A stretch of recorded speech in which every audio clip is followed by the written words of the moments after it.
প্রিয় দর্শক, আজ পবিত্র জুমার দিন।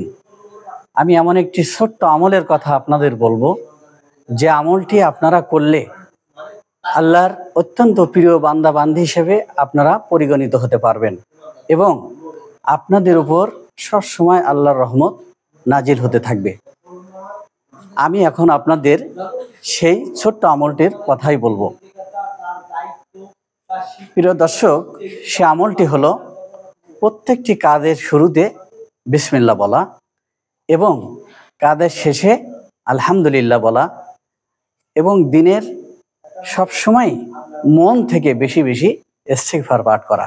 প্রিয় দর্শক, এই তিনটি আমল আপনি মন থেকে করতে থাকেন, আপনি নিজেই বুঝতে পারবেন যে এই আমলের ফজিলত অত্যন্ত পাওয়ারফুল এবং গুরুত্বপূর্ণ।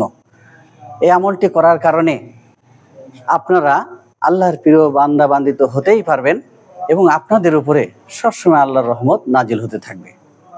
আজ এ পর্যন্তই। ঠিক এমনই ধরনের গুরুত্বপূর্ণ ভিডিও দেখতে ও পেতে আমল ইন্সপায়ারের সাথেই থাকুন। দেখা হবে পরবর্তী ভিডিওতে। আল্লাহ হাফেজ।